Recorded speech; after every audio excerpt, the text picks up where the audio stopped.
Reubeuss TV mooy suñu télé. La chaîne de la vérité. tasaare leen ko. leen di nuyu di leen ziar fii si seen chaîne YouTube tey ñu ngi fii si maire bi comme ni ngeen ko xamee ñu ngi doon installé li ñuy wax conseil municipal bi ak maire bi tey ñu fekk fii ku ñuy wax Alpha Nabé mu nekk si Yewwi Askan Wi dañu def lu laaj ko nu mu gisee li nga xam ne mooy conseil municipal yi nga xam ne moo la doon installé. Ndeye Faye. yaa ngi si jàmm. maa ngi si jàmm alhamdulilah. waaw tey ñu gis ngeen doon installé li nga xam ne mooy conseil municipal bi di installé tamit le maire yéen ngeen nekk si Yewwi Askan Wi gis ngeen depuis sànq ba léegi yaa ngi ci biir di voté li nga xam ne mooy adjoint yeeg ñoom seen ñu bëggoon xam ndax amu leen ci woon ay jafe-jafe. dégguma bu baax nag de. ñu bëggoon ne amu leen si ay jafe-jafe. non non alhamdulilah ça s'est bien passé tey sous-préfet daf ñu convoqué woon pour ñu ñëw installer maire bi mais aussi le reste des membres du bureau municipal. Donc, nous, Yewwi Askan Wi, on était 10. On a présenté un candidat pour chaque adjoint. Et malheureusement, on n'a pas gagné. Mais quand même, on a gagné un groupe. Cela veut dire que toute l'opposition a formé un bloc. Et l'on dit santé yàlla bu baax quoi. Waaw. Léegi nag affaire yi moom jaar na yoon alhamdulilah kenn xulóowul kenn contesté wul. Peut-être benn regret la ñu am mooy par rapport ak la parité. Parce que parité peut-être ñoom ni ñu ko comprendre ak ni ko loi bi waxee c'est pas. waaw bu fekkee parité buñ ko toppee xëy na.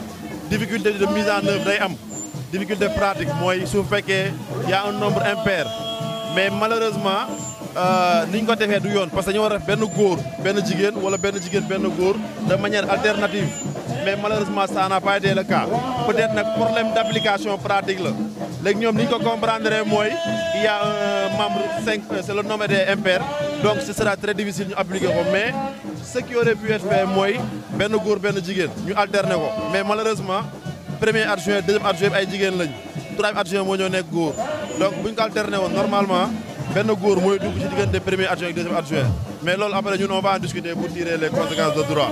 kon am ngeen yaakaar ne conseil municipal bi ngeen xam ne moom ngeen teg am ngeen si yaakaar ne war ngeen mën a liggéey ki nga xam ne mooy maire bi Yoxalindoo. non en fait ñun nekkuñu fi maanaam pour liggéey ak nit wala bañ a liggéey ak nit. danañ ci taxaw tem lépp li nga xamante ne da leen di gaañ danañ ci taxaw xeex ko donc ñun yaakaaruma dañu am problème personnel parce que c'est pas notre loolu indiwuñu fi li ñu fi indi dëggantaan mooy liggéey askanu plateau ba ñu gis seen bopp parce que tamit y a 5000 personnes qui se sont retrouvées dans notre programme bi nga xamante ne moom la ñu proposé woon donc dañuy liggéey def li war pour ñooñu gis seen bopp waaw loolu moom dinañ ci taxaw teem incha allah. mun nañu am yaakaar ci loolu ne di ngeen ci taxaw daal. waaw ñun en ce qui nous concerne ñun li ñu yoon may yëpp dinañ ko jël parce que ñun on s'est dit que le rôle de conseiller d'abord c'est une responsabilité individuelle képp ku nekk si ñun am nga responsabilité individuelle mais aussi il y a une responsabilité collective mooy on forme un groupe il y a 10 personnes qui ont été élues sur la liste de Yewwi Askan Wi donc il est très important ñu xam ni ces personnes qui ont voté pour nous dañu voté parce que dafa am yaakaar bu ñu am si programme bi ñu proposé te bu soobee yàlla ñi ma àndal nii yëpp dinañ taxaw temm pour loolu waaw. waaw kon ñu ngi lay jaajëfal. waaw dama doon def lu dul gis naa fi ki ñuy wax mu Siré muy conseil municipal moo tamit si Yewwi Askan Wi la duggee ñu bëggoon xam Yewwi Askan Wi ñaata conseil la am. Yewwi Askan Wi am na 10 conseils donc 10 conseils issus de l'élection 23 janvier passé quoi voilà. kon mun nañu am yaakaar ne conseil yi nga xam ne moom ngeen tabb fii ak conseil yi nga xam ne moom nga gis si li nga xam ne moom ñoo tabb ki nga xam ne mooy le maire ak ay adjoints yi am nga si ñoom yaakaar war nañu mën a assurer liggéey bi nga xaar si ñoom.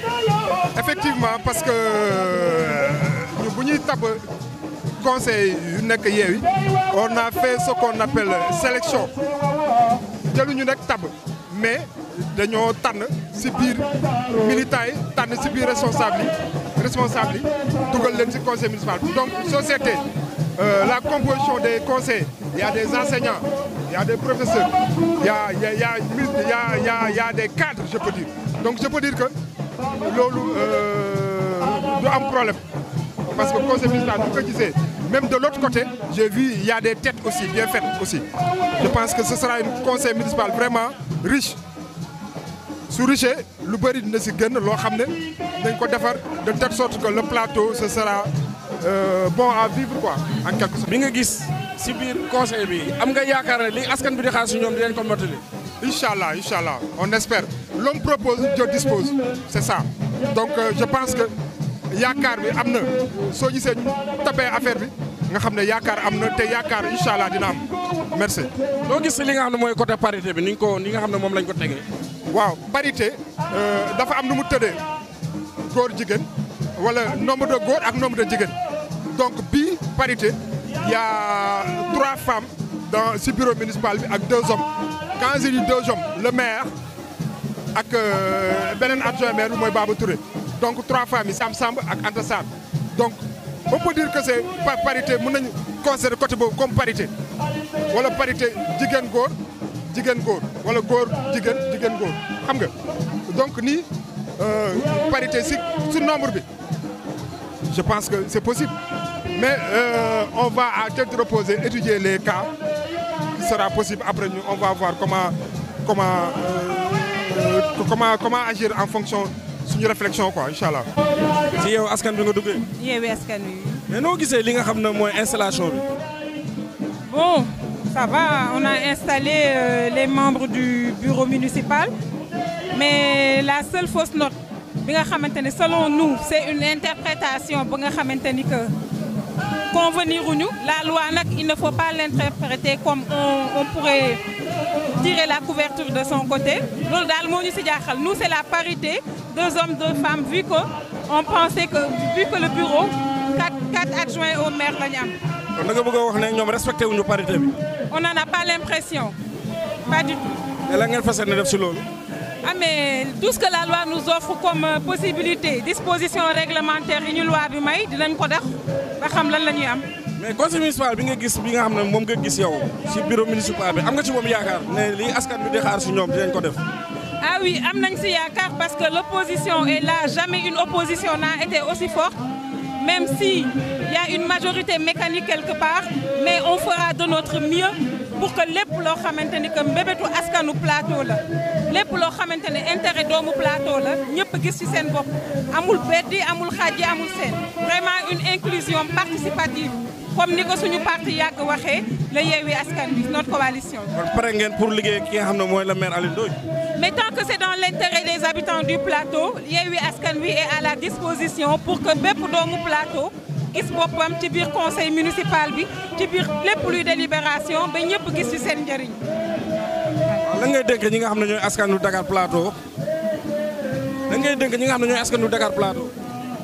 li ma leen di dénk que ñoom am nañu ay mbébét nañu jege conseillers yi conseillers aussi jege leen de ce fait ku ne xam lan mooy say prérogatives lan nga soxla lan la mairie bi pare pour teg ko ci loxo bépp doomu Dakar Plateau et que ñëpp gis ci seen bopp. Vu que fi mu toll nii moom ñun ay jaamu doomu Dakar Plateau rek lañu seeni intérêt mooy suñu priorité. waaw kon ñu ngi lay jaajëfal. yaa ngi si jàmm. sant alhamdulilah. conseil municipal nga. waaw conseil municipal la bu coalition Yewwi Askan Wi Dakar Plateau. mais mun nañu xam Yewwi Askan Wi ñaata conseil la am. Yewwi Askan Wi 10 conseillers la am 10 conseil municipal la Yewwi Askan Wi am ci biir conseil municipal bu Dakar Plateau. mu nga si yaakaar li nga xam ne conseil yi nga xam ne ñoom nga jot a gis am nga si ñoom yaakaar li ñuy xaar si ñoom war nañu ko mën a gérer. waaw conseil yi am naa si ñoom yaakaar parce que ñoom ñoo demoon ci biir population bi waxtaan ak ñoom demander seen i voix pour ñu defal leen conseiller parce que élection yi du woon maire rek c'était tamit pour conseiller municipal yi moo tax ñoom bañ demee ci askan bi donc jël kaddu askan bi ne dañ leen di taxawu fii ci au niveau de Dakar Plateau kon seen wóor buñ dee ay gor dañ nar a taxawu askan bi nga xam ne moo leen fal def leen tey conseil municipal. waaw mais côté parité bi noo ko gisee. waaw parité bi moom xam nga texte la ñun def nañ suñu observation nee nañ parce que 4 adjoints maires lañ doon élire les 4 adjoints maires yooyu ñun dañ jàppoon ne 2 femmes la ak 2 hommes donc dem nañ ba ci biir élire nañu nee nañ bureau municipal la le bureau municipal est impair donc loolu dañuy bàyyi def nañ suñu observation léegi nag on va se réunir nous la coalition Yewwi Askan Wi xool ndax texte yi loolu la wax wala déet waaw incha allah. jalgati di texte yi. waaw man si sama gis-gis parce que loi interprétation la rek ay texte la yoo xam ne doomu aadama moo ko bind léegi nag yow mën nga ci am interprétation bi man mën naa ci am interprétation bi comme man am interprétation bi ma ci amoon mooy ñaari conseiller ñaari adjoint yu jigéen ñaari adjoint yu góor ñoom def nañ 3 adjoints seen appréciation la léegi nag loi mooy tranché nañ def nañ porter réserve dugal suñu recours xool li ñu yoon may ak lan la yoon wax balaa ñuy déborder lu ñu yoon dañuy xoolaat texte bi jàngat ko xool koog ñoo xam ne seen xam-xam dafa màcc si loolu ñu xool naka lañ ciy demee. kon mun nañ jàpp ne pare ngeen pour liggéey ki nga xam ne mooy le maire Alioune Ndoye. waaw en fait Alioune Ndoye bu fekkee ne Dakar Plateau lay liggéeyal ñun pare nañ pour liggéey ak moom bu fekkee ne leneen keneen lay liggéeyal nag ñun pare wuñ pour liggéey ak moom pour dire vrai rek maanaam fii ñëwuñu fi pour noonoo ñëwuñu fi pour doon xaritoo bien vrai que c'est une famille ñun ñëpp waa Dakar Plateau la ñuy wuyoo mais Alioune Ndoye ak ñun benn lañu. Reubeuss TV mooy suñu télé.